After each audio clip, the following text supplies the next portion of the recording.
আসসালামু আলাইকুম প্রিয় লিসেনার্স বৃন্দ, সবাই কেমন আছেন?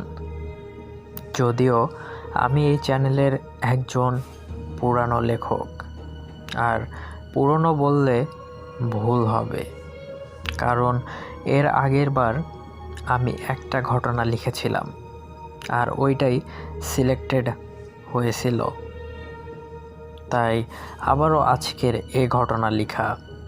আর স্বভাবতই আমি কোনো ঘটনা লেখার আগে তা যাচাই বাছাই করে লিখি।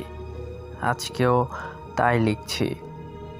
আমি মোহাম্মদ সিফাত রহমান ছোটোখাটো একটা মাল্টিন্যাশনাল কোম্পানিতে জব করি। যদিও ঘটনাটি আমার সাথে ঘটা নয়, কিছুদিন আগে আমার অফিসের এক কলিগ জনাব তৌসিফ শাহরিয়ার সাহেব আমার সাথে এই ঘটনাটি শেয়ার করেছিলেন। তো উনি ঠিক যেভাবে বলেছিল আমিও সেভাবেই বলার চেষ্টা করলাম। আমাদের বাড়ি ফরিদপুর জেলার বোয়ালমারী উপজেলায়। যদিও বর্তমানে আমি ঢাকায় থাকি, কিন্তু আমার ছোটোবেলা কেটেছে এই ফরিদপুরে। আমার শিক্ষা জীবনের বেশ কিছু সময় কেটেছে বোয়ালমারী উপজেলার একটি স্কুলে। তো 2013 সালের ঘটনা। আমি তখন ক্লাস 9-এ পড়ি। আমরা 2 ভাই বোন।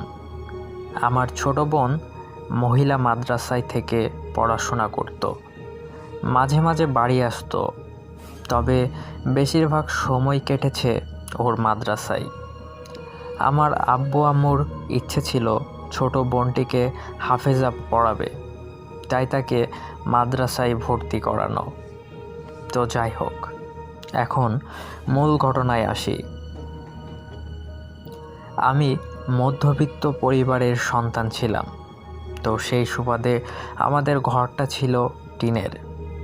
আমাদের ঘরে 2টা রুম ছিল।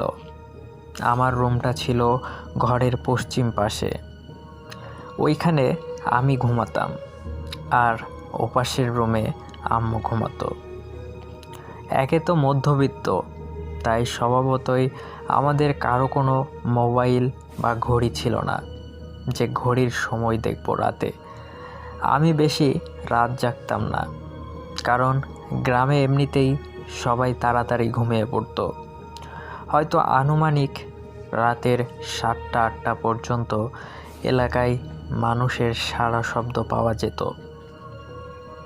আমার আবার একটু রাত জেগে পড়াশোনা করার অভ্যাস, যার কারণে পড়তে পড়তে কিছুটা রাত হয়ে যেত। কিন্তু নীরব পরিবেশে একা একা বসে লেখাপড়া করতে আমার খুব একটা ভালো লাগতো না। কেমন যেন ভয় ভয় একটা শিহরণ হতো। বলে রাখা ভালো, আমাদের গ্রামে তখন কিন্তু বিদ্যুৎ ছিল না, যার কারণে হারিকেনের টিমটিমে আলোয় রাত জেগে পড়াশোনা করতে হতো। আর যারা গ্রামে থাকেন তারা জানেন যে গ্রামে রাত 9টা মানে কতটা রাত। এরকম সময়ে রাস্তায় কোনো মানুষের চিহ্ন পাওয়াটাই মুশকিল। তবে প্রায়ই শেয়াল বা কুকুরের কেমন যেন করুণ সুরে কান্না করার শব্দটা থাকেই, যার কারণে তখন কেন জানি গ্রামে গা ছমছমে ভুতুড়ে একটা পরিবেশের সৃষ্টি হয়। যখন কুকুরের কান্না করার আওয়াজ পাওয়া যায়, তখন মনে হয় এই বুঝি ঠান্ডা একটা শিহরণ মিশ্রিত স্রোত মেরুদণ্ড দিয়ে সোজা বয়ে গেল। তো যাই হোক, এক রাতে আমি খাওয়া দাওয়া করে পড়তে বসলাম। সেদিন একটু বেশি রাত হয়ে গেল পড়াশোনা শেষ হতে হতে। পড়াশোনা শেষ করে বই টই গুছিয়ে সবেমাত্র একটু ঘুমিয়েছি। আসলে আমি ঘুমিয়েছি বললে ভুল হবে, কারণ চোখটা একটু বুঝেছি। কয়টা বাজে অনুমান করে বলতে পারবো না, কারণ আগেই বলেছি আমার বাড়িতে কোনো প্রকার ঘড়ি নেই। তবে অনুমান করে বলতে গেলে 11টা কি 12টা হবে হয়তো। এমন সময় আমার ঘরের পিছনে কারো হাঁটার শব্দ পেলাম। তো ভাই, আপনি হয়তো জানেন গ্রামের রাস্তায় অনেক শুকনো পাতা পড়ে থাকে, যেগুলোর ওপর হাঁটাহাঁটি করলেই কেমন যেন পাতার খসমস শব্দ হয়, যা রাতের বেলা এই নীরব পরিবেশে ঠিকই অনেক ভালোভাবে বোঝা যায়। তো পাতার সেই শব্দে আমার ঘুমটা ভেঙে যায়। আমি নিজেই একা বিড়বিড় করে বলতে লাগলাম, এত রাতে তো কারো চলাচল করার কথা না, কিন্তু আমার মনে হচ্ছে কেউ আমাদের ঘরের চারপাশ দিয়ে হাঁটছে। এই চলে যাচ্ছে তো এই আবার আসছে, আর মনে হচ্ছে কাঁচা মাটিতে নর্মাল পন্ডস স্যান্ডেল পরলে ঠিক যেরকম শব্দ হয় তেমন শব্দ হচ্ছে। আমার রুমের খাট একদম টিনের সাথে মেলানো। প্রথম মনে হলো চোর টোর হবে হয়তো, কিন্তু কিছুটা পরেই আমি বুঝতে পারলাম এটা অন্য কিছু। কারণ শহরের মানুষেরা জিন ভূতে বিশ্বাস না করলেও গ্রামের মানুষেরা এটা ঠিকই বিশ্বাস করে, কারণ গ্রামে অনেক প্যারানর্মাল ঘটনা ঘটে যার কোনো বৈজ্ঞানিক ব্যাখ্যা নাই। তো হেঁটে আসার শব্দটা ঘরের কোণা থেকে শোনা যাচ্ছে, আবার অনেক সময় আমার মাথার কাছে এসে মনে হচ্ছে কারো যেন গায়ের ঘষা লাগছে। হঠাৎ করেই তখন আমার গা ঘামতে শুরু করে। গ্রামের এত নিরিবিলি নিস্তব্ধ পরিবেশে এই শব্দ আমার কানে এসে খুব ভয়ের সৃষ্টি করে। আমার খুব ভয় লাগে, মনে হয় এই বুঝি কেউ আমার রুমে প্রবেশ করলো। ভয়ে আমি হ্যারিকেনটা চালিয়ে আল্লাহর নাম নিয়ে ঘুমিয়ে পড়লাম, এবং এর কিছুক্ষণ পর দেখলাম সব কিছু একদম নিস্তব্ধ, আর কোনো হাঁটার শব্দ নেই। তারপর সকালে আম্মুকে রাতের সব ঘটনাগুলো খুলে বললাম। সব শুনে আম্মু বলে এটা আমার মনের ভুল, নয়তোবা রাতে কোনো কুকুর বিড়ালের হাঁটার শব্দ শুনে আমি ভয় পাইছি, এবং আজ রাতে আমাকে আম্মুর কাছে ঘুমাতে বলে চলে যান। আমি মনে মনে বলি, তো রাতে কি আসলেই কুকুর বা বিড়াল ছিল? এই বলে আমি সে রাতে আর আম্মুর কাছে ঘুমাই না। পরপর অনেক দিন রাতে এভাবেই নিয়মিত আমার ঘুম ভেঙে যায়, আর আমি সেই একই রকম হাঁটার শব্দ শুনতাম। প্রতিনিয়ত রাতে এমন ঘটনা ঘটার জন্য আস্তে আস্তে আমার ভয় কমতে লাগলো। তার কিছুদিন পরের ঘটনা, আমি রাতে ঘুমিয়ে আছি, হঠাৎ ঘুমের মধ্য থেকেই শুনলাম যে উত্তর দিক থেকে আমাকে কেউ 2 বার ডাক দিল। আমি চোখ খুলতে পারছিলাম না, কারণ বিভোর ঘুমেছিলাম। এতে বুঝলাম এখন অনেক রাত। ভাবলাম এত রাতে আমাকে কে ডাকবে, ফিস করে ডাকছিল, তাই ঠিক বুঝতে পারি নাই যে কে ডাকছে।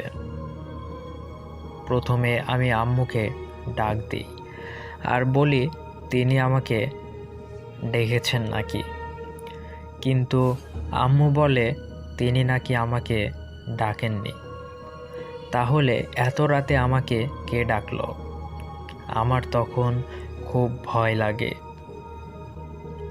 আম্মু আমার অবস্থাটা আন্দাজ করতে পারেন,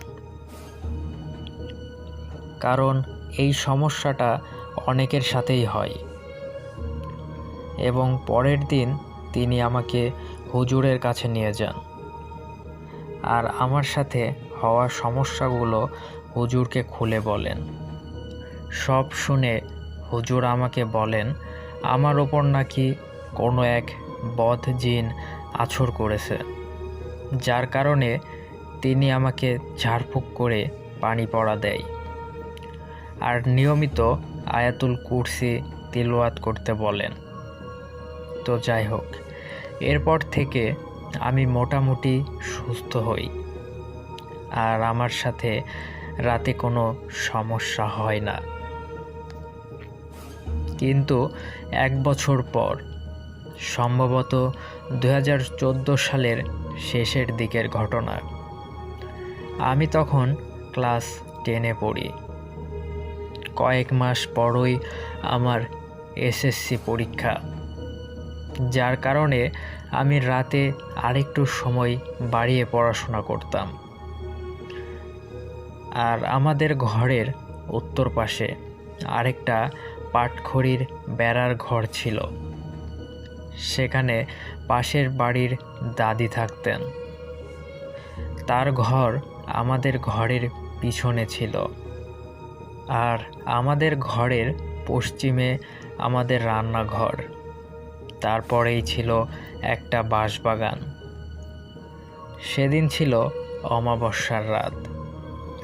আমি প্রতিদিনের মতো পড়াশোনা শেষ করে সবেমাত্র ঘুমিয়েছিলাম, কিন্তু হঠাৎ আমার ঘুম ভেঙে যায়। তখন আমার মনে হচ্ছিল বাগানে কেউ ভয়ঙ্করভাবে কান্না করছে। আমি প্রথমে ভাবলাম হয়তো কুকুর বা শেয়াল যে কোনো কিছু একটা ডাকছে, কিন্তু 2-3 মিনিট মনোযোগ দিয়ে শোনার পর বুঝলাম যে এটা মানুষের মতো কান্না, কিন্তু কোনো মানুষ না। কারণ এত করুণ সুরে আর এত জোরে কোনো মানুষ কান্না করতে পারে না। ক্রমশ বেড়েই চলেছে কান্না। গ্রামে গভীর রাতে কিছুর শব্দ অনেক দূর থেকে শোনা যায়, আর আমাদের বাগান তো ঘরের সাথেই। একে তো অমাবস্যার রাত, উপর থেকে এমন বিকট চিৎকার, কেমন যেন ভয়ে আমার দম বন্ধ হয়ে আসার মতন অবস্থা। কান্না থামেই না, একদম ফজরের আজানের আগে পর্যন্ত চলতে থাকে এমন চিৎকার ও কান্না। এদিকে মাইকে যখন ফজরের আজান দিল, তখন আর কোনো কান্নার শব্দ শুনতে পেলাম না। যাক, সে রাতে আমার আর ঘুম হয় না। ঘর থেকে বের হতেও পারছিলাম না, কারণ একে তো ভয়ে আমার অবস্থা শেষ, আবার ভোরের আলো ফুটতেও অনেক সময় লাগবে। যাই হোক, চিন্তা ভাবনা করলাম সকাল হলেই আমি পাশের বাড়ির ওই দাদিটার রুমে যাব। তো সকালেই আমি সেই দাদির কাছে গেলাম। তাকে বললাম, জানো দাদি, কাল রাতে আমি অনেক ভয় পাইছি। কে জানি কান্না করেছে সারা রাত, একেবারে ফজরের আজানের আগ পর্যন্ত। তুমি কি শুনেছ কান্না করার আওয়াজ? দাদি কিছুক্ষণ চুপ করে থাকলেন এবং আমার কথার কোনো গুরুত্বই দিলেন না। আমি তখন বুঝলাম কোনো গণ্ডগোল আছে। আমি দাদিকে জোর করতে থাকলাম। দাদি পরে বলল যে এরা নাকি মাঝে মাঝেই এভাবে কাঁদে, আর অমাবস্যার রাতে প্রায় শোনা যায় এই কান্নার শব্দ। আমি খুব ভয় পেয়ে যাই আর রাগ দেখিয়ে বলি, ধুর, আমি আর থাকবো না এ গ্রামে, ঢাকা চলে যাব, সেখানে কোনো ভয় নেই। 4-5 বছর আগের ঘটনা। এক অ্যাক্সিডেন্টে আমার হাত ভেঙে যায়। গ্রামের মানুষ ফকির কবিরাজ বিশ্বাস করে, আর প্রমাণও আছে ভাঙা হাড় জোড়া লাগার। আমি গ্রামে চাই, কারণ ঢাকার ডাক্তার বলেছে হাত অপারেশন করা লাগবে। গ্রামে সবাই অনুরোধ করে সেখানে কবিরাজ দেখাতে। আমি গেলাম, কারণ অপারেশন করতে অনেক টাকা লাগবে। আমার কাকার নতুন পাকা ঘর ছিল পশ্চিমমুখী। ওই ঘরে ভাইয়ার রুমে আমি শুয়েছিলাম। রাত প্রায় 10টা। এমন সময় ভাইয়াকে ডাক দেয় কিছু কাজ করার জন্য। তো ভাইয়া আমাকে বলে, তুমি শুয়ে থাকো, আমি আসছি। ভাইয়া যাওয়ার প্রায় 5 মিনিট পর আমাকে কে যেন ডাক দেয় একবার। আমি কথা বলি নাই, কারণ আমার মাথার পিছনেই সেই বাঁশবাগান। আমি ভাইয়াকে আর রাতে বলি না। সকালে বলি, ভাইয়া তুমি কি আমাকে ডাক দিছিলে? ভাইয়া বলে, কই না তো, আমি তো ওই ঘরে ছিলাম। আমি তখন ভয় পেয়ে যাই। 2 রাত ওই বড় ঘরে শুয়েছিলাম আমরা দুইজনই। কাকা কাকি পুরান ঘরে ছিল। 2 রাত আমাদের কারো ঘুম আসে নাই। আমি আয়াতুল কুরসি পড়ে ঘরের 4 কোণায় ফু দিয়ে শুয়েছিলাম। রাতে মনে হচ্ছিল টিনের ওপর কেউ লাফাতে লাফাতে টিন যেন ভেঙে ফেলবে। আমি আর ভাইয়া খুব ভয় পাই। আর তখন ভাই আমাকে বলে, এমন সমস্যা নাকি প্রায় হয়, এতে যেন আমি ভয় না পাই। কিন্তু এরপরও যখন আমি খুব ভয় পাই, তখন ভাইয়া আমাকে বলে, কাল থেকে আমরা ওই ঘরে ঘুমাবো। পুরান ঘরে আমরা ভালোই ঘুমালাম, কোনো সমস্যা হয় না। এর 2-3 দিন পর কবিরাজ দেখানো হলে আমি আবারও ঢাকায় ফিরে আসি এবং আর কখনো গ্রামে ফিরে যাইনি। এই ছিল আমাদের ভয়ঙ্কর বাগান নিয়ে সত্য একটি ঘটনা। গল্পটি লিখেছেন সিফাত রহমান, ঢাকা থেকে, এবং এরপর তিনি তার ফোন নাম্বারটি শেয়ার করেছেন। আসসালামু আলাইকুম ভাই, আশা করি ভালো আছেন এবং মাহি উইথ ভূত গল্প চ্যানেলের সকল লিসেনারদের জানাই ঈদের অগ্রিম শুভেচ্ছা। আমি মোহাম্মদ নাইম ইসলাম। আমি বর্তমানে অনার্স প্রথম বর্ষের ছাত্র। তো আজকের যে ঘটনাটি লিখছি, এটা আমার বন্ধু রনির কাছ থেকে শোনা। একবার ভেবে দেখুন তো, যদি অদৃশ্য কোনো কিছু আপনাকে মারার হুমকি দেয়, তখন আপনার কেমন অনুভূতি হবে? তো আমিও ঘটনাটি শুনে অনেক ভয় পেয়ে গিয়েছিলাম। যেহেতু আমি আপনার চ্যানেলের একজন নিয়মিত লিসেনার, তাই চিন্তা ভাবনা করলাম ঘটনাটা আপনার এবং আপনার চ্যানেলের লিসেনারদের সাথে শেয়ার করব। সেই জন্যই আজকে আমার এই ইমেইলটি করা। তো রনি আমাকে যেভাবে বলেছিল, আমিও ঠিক সেভাবেই বলার চেষ্টা করলাম।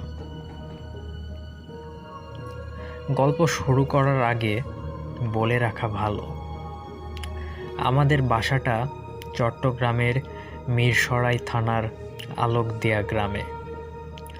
আমিও আমার বন্ধু রনি মিরসরাই থানার একটা কলেজে পড়ালেখা করি।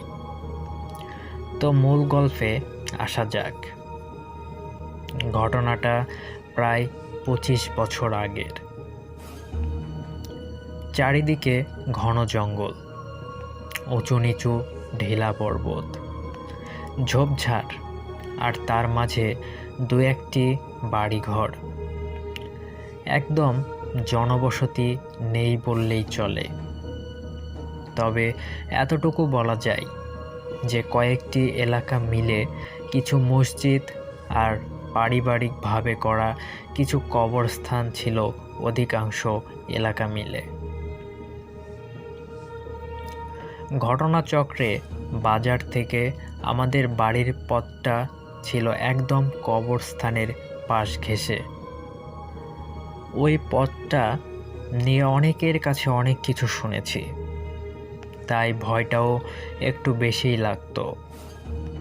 এছাড়াও রাস্তাটা সন্ধ্যার পর চলাফেরা করার জন্য খুবই খারাপ ছিল, কারণ সন্ধ্যার পর কোনো মানুষকে আর খুঁজে পাওয়া যেত না। এটাকে অবশ্য গ্রামের একটা বৈশিষ্ট্য বললে ভুল হবে না, কারণ গ্রামের মানুষেরা খুব একটা রাত জাগত না। গ্রামের মানুষদের কাছে সন্ধ্যা 7টা-8টা মানেই অনেক রাত। আমার মতো যারা গ্রামে থাকে তারা জানেন যে গ্রামের মানুষেরা সন্ধ্যা পর খাবার দাবার সেরে ঘুমিয়ে পড়ে, যার কারণে গ্রামের পথগুলো একদম শুনশান হয়ে পড়ে। আমাদের যে রাস্তাটার পাশে কবরস্থান ছিল তার বিপরীত পাশেই ছিল ছোট্ট একটি বিল, 2টি তাল গাছ আর একটি তেঁতুল গাছ। বাড়ির কাছে ছোট্ট বাজারটির কাছে যেতেই হাতের বাম পাশে ছিল অনেক পুরাতন একটি শিমুল গাছ, আর এগুলোকে নিয়েই ছিল ভয়ানক লোককাহিনী, যার কোনো শেষ ছিল না। আমি অবশ্য বলতে গেলে ছোট থেকে অনেক ভীতু টাইপের, অল্পতেই ভয় পাই বেশি। তো যাই হোক, ঘটনাটি ঘটে আমার আব্বুর বন্ধু হামিদ আর আনিসের সঙ্গে। তো হামিদ ও আনিস আমাদের আলোকদিয়া বাজারের একজন মুদি দোকানদার ছিল। প্রতিদিন তারা সন্ধ্যা 7টা-8টার দিকেই বাড়ি ফিরে আসতো, কিন্তু ওই দিনটা হাটের দিন ছিল। মানে গ্রাম্য এলাকায় সপ্তাহে 1-2বার হাট বসে, আর স্বভাবতই হাটের দিনে বেচাকেনা অনেক বেশি হয়। তাই তাদের দুজনের সেদিন বাড়ির দিকে রওনা করতে করতে বেশ দেরি হয়ে যায়। আনুমানিক তখন রাত 10টা হবে। তারা দুজন তাদের কর্মস্থল থেকে বাড়ি ফিরছিল, আর সেদিনটাই ছিল অমাবস্যার রাত। চারিদিক ঘন অন্ধকার, কোনো মানুষজনও নেই, এমনকি রাস্তায় একটি কুকুর বিড়ালও কোথাও যেন দেখা যাচ্ছিল না। আর তখন রাত 10টা মানে সবাই ঘরে গিয়ে খাওয়া দাওয়া সেরে ঘুমে বিভোর। আর সে রাতে বোধহয় সবাই সন্ধ্যাবেলায় ঘরে ঢুকে পড়েছিল, কারণ চারিদিক পুরাই নীরব, এক থমথমে পরিস্থিতি। যাই হোক, এখন তাদের তো যে করেই হোক বাড়িতে যেতেই হবে। তাই তারা দুজনে রাতের অন্ধকারেই পথ চলতে লাগলো। হঠাৎ করেই একটা দমকা গরম বাতাস তাদের গায়ের ওপর আছড়ে পড়ল। এতে তারা বেশ খানিকটা ঘাবড়ে গেল এবং আনিস বলল, আজ বেশ রাত হয়ে গেছে, আবার আজকেই অমাবস্যা, আল্লাহ জানে কি হয়। এই বলে আনিস একটু জোরে জোরেই হাঁটতে লাগলো।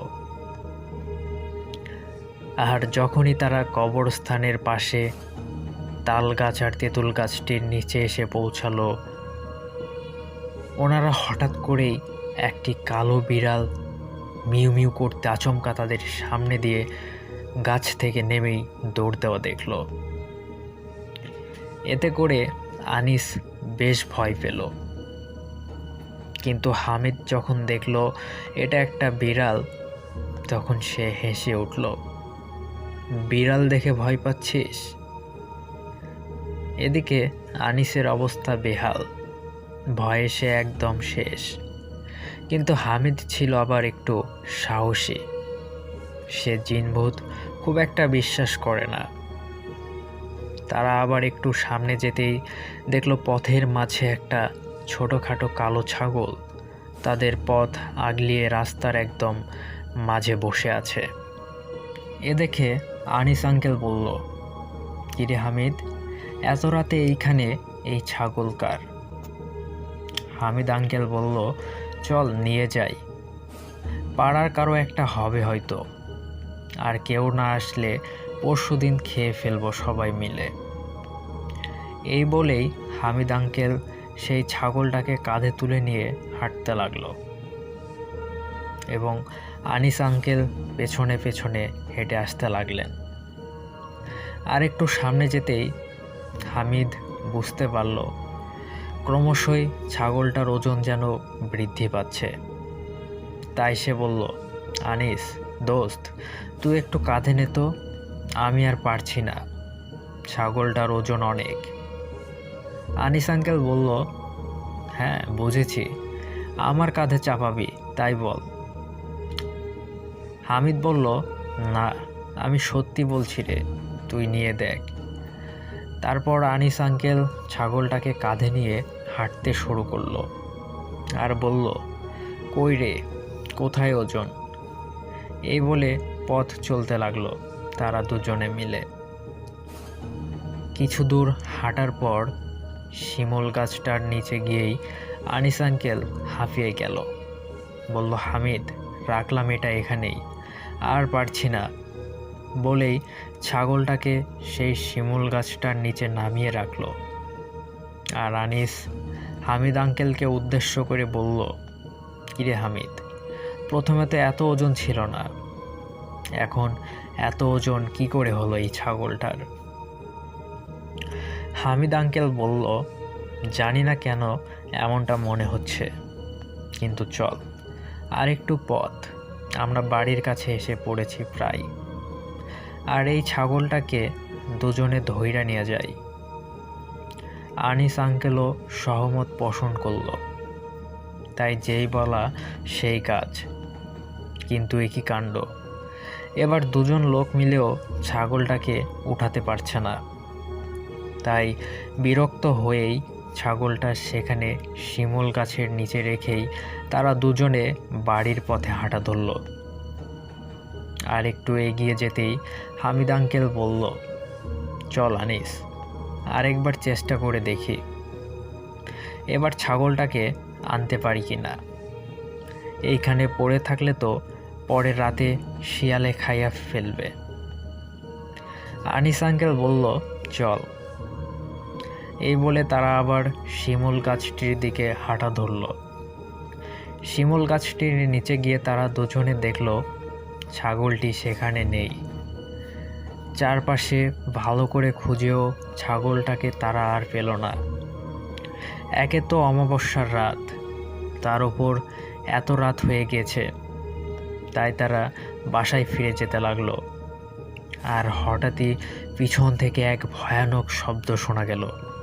সেটা ছিল এমন যে, আজকের মতো বেঁচে গেলি, আজকের মতো বেঁচে গেলি তোরা। এ কথা শুনেই তাদের ভয়ে শরীর পুরো শিউরে উঠল।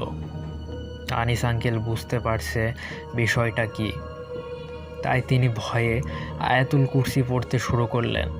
আর এক মুহূর্তের জন্য তারা সেখানে না দাঁড়িয়ে থেকে এক দৌড় দিয়ে গিয়ে ঘরে ঢুকে পড়ল। বলতে গেলে আনিস ও হামিদ আঙ্কেলের বাড়ি পাশাপাশি ছিল। পরে সব কিছু তারা তাদের পরিবারের লোকজনের কাছে খুলে বলে এবং পরের দিন তাদের দুজনকে এলাকার একটি ভালো হুজুরের কাছে নিয়ে যাওয়া হয় এবং তিনি দুজনকে ঝাড়ফুঁক করে ঠিক করে তোলেন। আর সুস্থ হওয়ার কিছুদিন পরে সব ঘটনা তারা তাদের বন্ধুদেরকে খুলে বলে। আর সব ঘটনা শুনে আঙ্কেলের বন্ধুরা বলল, এর আগেও নাকি কয়েকজন লোকের রহস্যজনক মৃত্যু হয়েছে ওইখানে, তবে তোদের ভাগ্য ভালো, তোরা বেঁচে ফিরেছিস। আর আমরা শুনেছি ওই শিমুল গাছটাই নাকি ওই দুষ্টু জিনটার শেষ সীমানা, এর চেয়ে বাইরে ওটা বের হয় না। আর তোরা শিমুল গাছটা পার হয়ে চলে আসতে পেরেছিলি বলে বেঁচে গেছিস। তো এই ছিল সেই রাতের ঘটনা, যেটা রনি আমাকে বলেছিল। গল্পটি লিখেছেন মোহাম্মদ নাইম ইসলাম এবং পরিশেষে তিনি তার ফোন নাম্বারটি শেয়ার করেছেন।